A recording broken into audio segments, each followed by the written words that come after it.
I am the first reporter. My name is Jenny Ann B. Ertis. This is our learning outcome. First, understand the different consideration in choosing art activity. The second is explain the importance of consideration the student psychomotor and cognitive ability in choosing art activities. The third is give examples of art activities that are appropriate for different student art categories. The next slide is children voice are amplified through their art and their expressions provide windows in the things that matter most to them by Douglas and Jackie 2018. The highlights the importance of children's art of a means of self-expression and communication. So it it suggests that children artistic creation are not simple creative in their words. They serve as powerful tools for amplifying their voice and conveying their thoughts and feelings. Their expressions through art offer insight into what true matters to them, providing a window into their inner worlds and perspectives. In Saints, the quest emphasize the value of children art not just as essentially pleasing work but as a virtual form of communication and understanding. The next slide is think. In some school, teachers are giving the option to choose their own art activities as long as they meet the content and performance standards. Think describes a policy in some schools that grants teacher autonomy in choosing art activities for their students. However, this freedom is conditional. The chosen activities must align with established content and performance standards.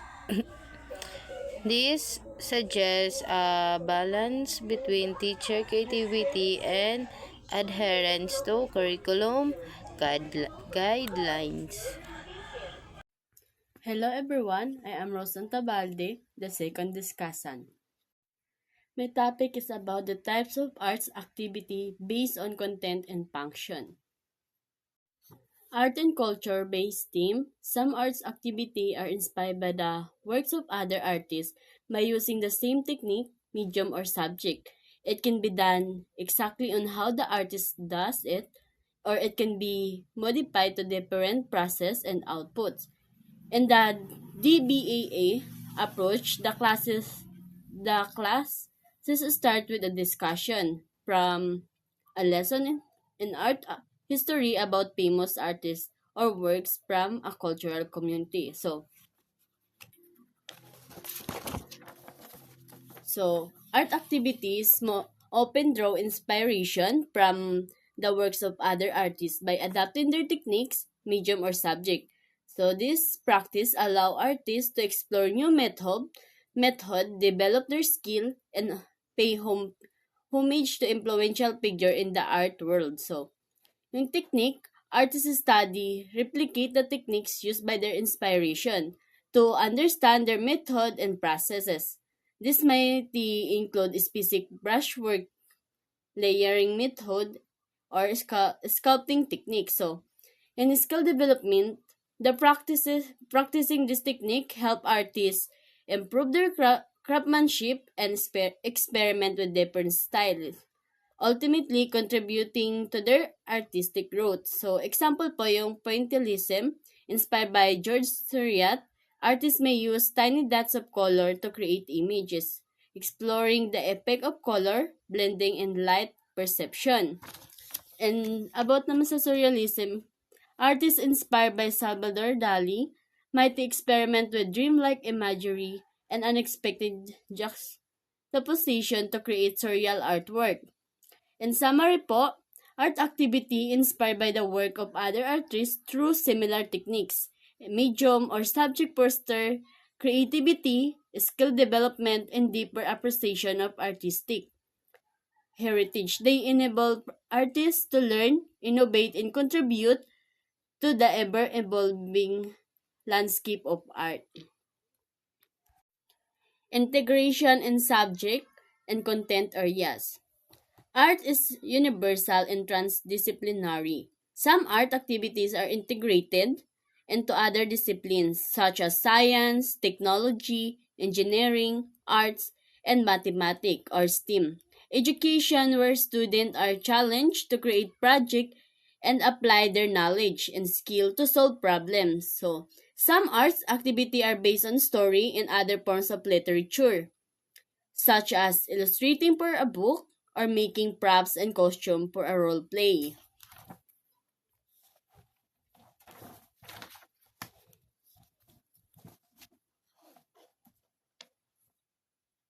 Integrating in subject and content areas refers to the practice of connecting different discipline and areas of study to create more cohesive and comprehensive learning experience.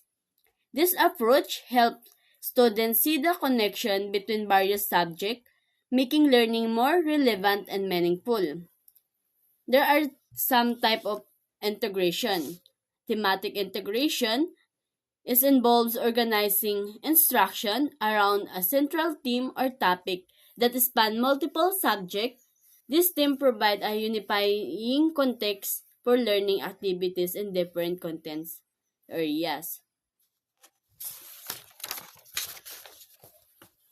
Example of this is a theme like sustainability could be explored through science, studying ecosystems, or social study, examining environmental policies, and language art, reading and writing about conversation. Second, interdisciplinary integration. It combines content, skill, and method from different disciplines to create a more holistic understanding of topic. This approach emphasizes the connection in overlaps between subjects. Example, studying the Renaissance could involve history, examining the periods of event, art in art, analyzing Renaissance artwork, and literature, reading texts from the era. And number 3, project-based learning or PBL. PBL is an instructional approach where students engage in projects that require them to apply knowledge and skill from multiple subjects to solve real-world problems or create tangible products. This example po nito is designing a community garden could involve science, understanding plant biology. In math, calculating area and budget. And social study is researching community needs. The benefits of integration is integration helps students see how different subjects relate to each other and to real-world issues. This relevance makes learning more engaging and motivating. Also, throughout the integrated activity like project and thematic unit, students engage in hands-on active learning experience that promote deeper understanding. Number 2, development of critical thinking and problem solving. It helps encourage students to tackle complex multifaceted problems that require critical thinking and problem-solving skills. So, with using collaboration, work in interdisciplinary project, foster collaboration and communication skill. As a student, often work in terms to achieve their goals. So, integration in subject and content areas that create more engaging, relevant, and comprehensive learning experience. So, by connecting different disciplines, students develop critical thinking and problem-solving skills, see the relevance of their learning, and gain a holistic understanding of complex topics.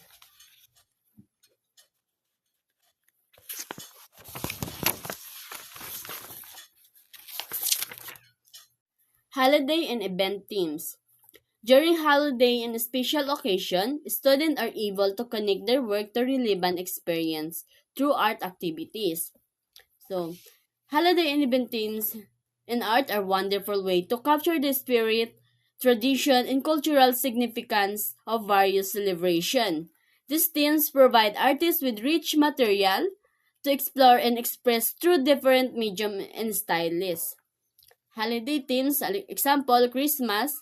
Common motifs include Christmas tree, Santa Claus, reindeers, snowflakes, and ornaments. These symbols are often depicted in a warm and festive manner.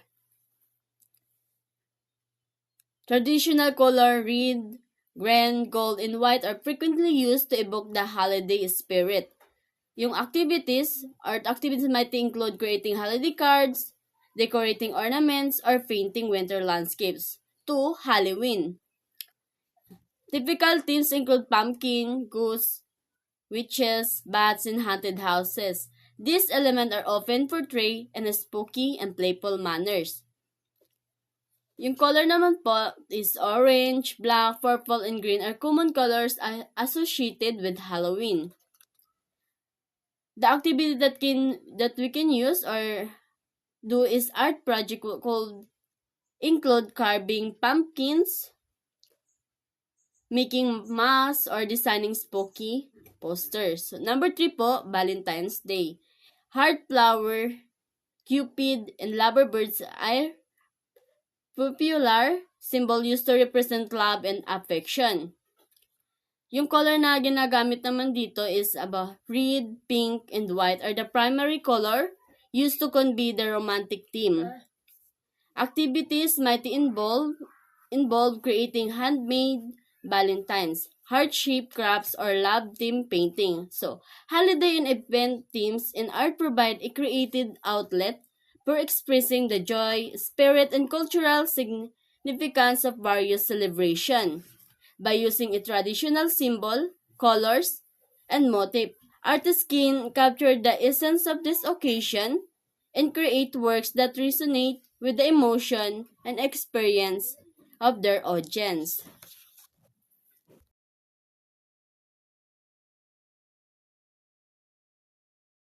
Good morning, my name is Joyce Berntix. The next discussion so my topic is art as play. Art teachers should not forget even upper elementary students are still children too. Ang mga mag-aaral sa elementary sa itaas ay mga bata pa. Ang mga guro ng sining ay maaaring lumikha ng isang kapaligiran sa pag-aaral na nakakaengganyo, sumusuporta at nakakatulong sa pagpapaunlad ng pagkamalikhain, pagpapahayag ng sarili, at pagmamahal sa sining. Students should be able to have fun in art. Art class should be a fun and positive experience for students, encouraging creativity and enjoyment. My name is Sarah S.D. Pakulang, and I am the next reporter. Abstract and expressionist art activities for kindergarten and students who need extensive support. Abstract expressionist art activities are recommended because these activities requires minimal fine motor skills, but if done right, can still create aesthetically pleasing outcomes. Both abstract and expressionist art can be viewed as integral components of art activities today. Workshop and community art programs frequently encourage participants to explore these styles, allowing individuals to express their interpretation of the world around them. Art therapy, which utilizes techniques from both movements, has gained traction, empowering individuals to articulate feelings that might be difficult to communicate verbally. Abstract and expressionist art activities provide valuable avenues for creative expression by encouraging individuals to engage with their feelings and perception through arts. This movement not only contribute to the art world but also foster emotional health and well-being. Example of abstract expressionist art activities are great for kindergartens and students who need extra support because they require minimal fine motor skills. So here are some ideas. Number one is drip painting. Use stick paint and let students drip the paint onto a canvas or paper. This activity is encourage them to experiment with different colors and dripping techniques. So the next example is sponge painting. Cut sponge into different shapes and use them to create textures and patterns on the canvas. So this activity is students can help develop hand-eye coordination and encourages experimentation with colors. The next example is sponge painting. Cut sponge into different shapes and use them to create textures and patterns on the canvas. So this activity is students can help develop hand-eye coordination and encourages experimentation with colors. Impressionist and expressionist art activity. These are suited for children who have a lot of original ideas but may lack the fine motor skills to create it well rendered representation of what on their mind.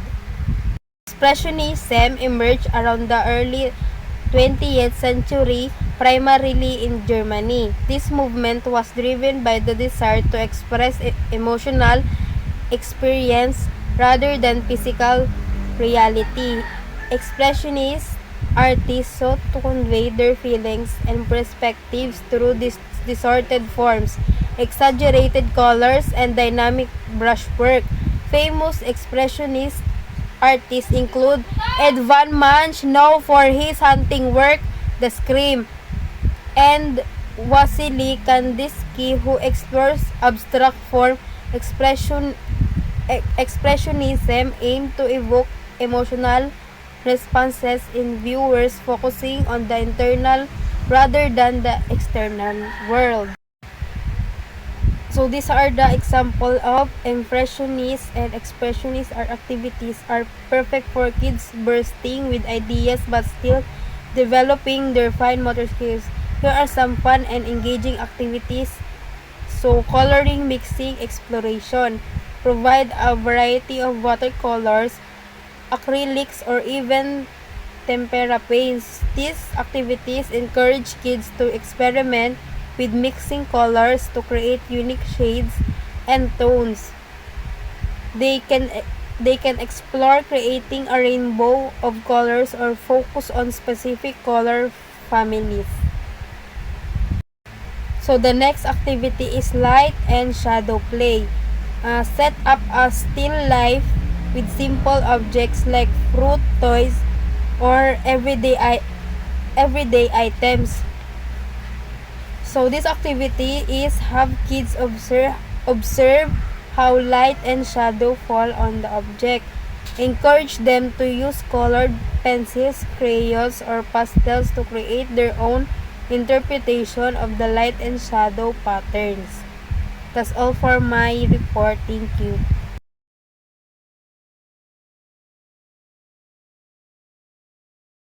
Good day, everyone. So I'm Helen Marie Padilla, the fifth discussant. So my topic is about realistic reproduction and technical art activities. So these are for students who demonstrate mastery of fine motor skills involved in art production. So these students can also be considered artistically talented if they are able to produce quality work with a higher semblance to the reference. So it highlights that students excelling in these activities exhibit a mastery of fine motor skills crucial for production. So their ability to create high quality work closely mirroring a reference image is a key indicator of artistic talent. So the description emphasizes the importance of precision and technical skill in achieving realistic artistic reproduction. So this aligns with a focus on detailed execution and accuracy in artistic representation. Like for example, would be landscape painting that use colors that close to reality, figure drawings with correct proportion, landscape that show perspectives, and still like paintings that show accurate lighting and shadow. Relative, imaginative, and thought-provoking art activities. So these are basically the integrated of all potential art skills. So there are children who are able to visualize and tender their ideas in a skillful manner that is considered by the audience as well delivered visual expression. So, characterizing them as a culmination of diverse artistic skills. So, the students engaging in these activities exhibit a capacity for visualization and skillful execution of their creative concepts. So, their work is presented in a polished manner and resulting a strong and well-received visual impact. So that's all for my report. Thank you.